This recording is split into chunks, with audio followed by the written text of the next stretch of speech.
आगाह कयो कि मीरपुर माथेले में घोटकी ज़िले के अस्पतालों में सहूलतुन की खोट खिलाफ STP के सॾ ते ॾहरकी का DHO ऑफिस मीरपुर माथेलो ताईं रैली कढी धरणो हंयो वियो आहे। आगाही ॾींदा हलूं। अहम ख़बर है सिफारिश से मुक़रर थियल DHO समेत समूरन तालुकनि के MS के हटायो वञे। अॻवाणनि जो चवणु आहे त मसला हल न थिया त 21 सेप्टेम्बर ते DC ऑफिस अॻियां धरणो हंयो वेंदो। ब्रेकिंग न्यूज़ के मीरपुर माथेलो में अपडेट कंदा हलूं। घोटकी ज़िले के अस्पतालों में सहूलतुनि जी खोट खिलाफ STP के सॾ ते ॾहरकी खां DHO ऑफिस मीरपुर माथेलो ताईं रैली कढी धरणो हंयो वियो आहे।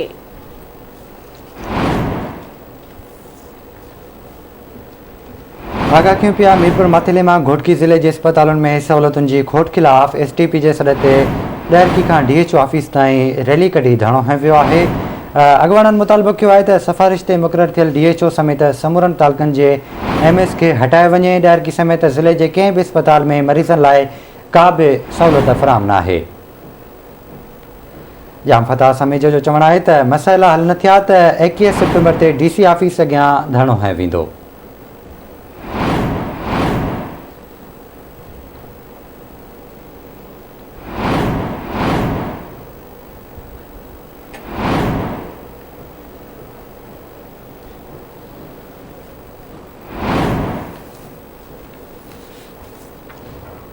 तफ़सील वठंदासीं मीरपुर माथेले में लतीफ़ वसीर खां। लतीफ़, छा तफ़सील आहिनि?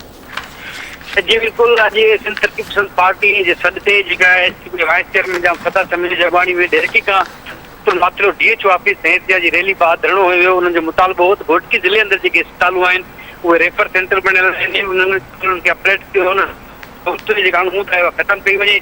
डॉक्टर मुक़रर कया वञनि, ख़ासि तौर ते ॾहरकी अस्पताल जेका आहे उनखे अपडेट कयो है, पर उन इहो भी मुतालबो कयो अस्पताल अंदर जेका DC घोटकी रिपोर्ट जारी थी हुई अस्पतालों उहे मुकमिल तौर ते गैर फाल बणियल नहीं। केतिरा डॉक्टरनि जा शोभा जेके खाली पियल डॉक्टर जायूं खाली पियल डॉक्टर न हुअण जे करे हितां जा मरीज़ रेफर थियनि पिया। उन्हनि वधीक इहो मुतालबो कयो त जेके हिमायत 5 तालुकनि जे MSS खे हटाए वञे। जेके सियासी सिफारिश ते MS या DHO मुक़रर कयल आहिनि उन्हनि जी नाअहली जे करे अस्पतालनि अंदर जेका आहे DOD जेका आहे बेहतरी बदिरां तमाम वधीक जेका आहे अस्पतालनि अंदर आम माण्हुनि खे ॾुखियाइयूं पिया थियनि पियूं, बेहतरी कोन पई अचे। उन जो मुतालबो कयो जेकॾहिं ही मुतालबा असांजा मंज़ूर न कया विया 21 तारीख़ ते जेको DC ऑफिस खे एहतियाजी मुज़ाहिरो करे वेंदो। उन्हनि इहो ई मुतालबो कयो DC घोटकी खां DC जेको लेटर लिखियो सिंध सरकार के सेक्रेटरी हेल्थ के, तो उनके हवाले से उनके रिमाइंडर के अस्पताल अंदर जो कोर्ट है, खास तौर पे जो सनती जोन है जिलो जितना आवाम इतने हो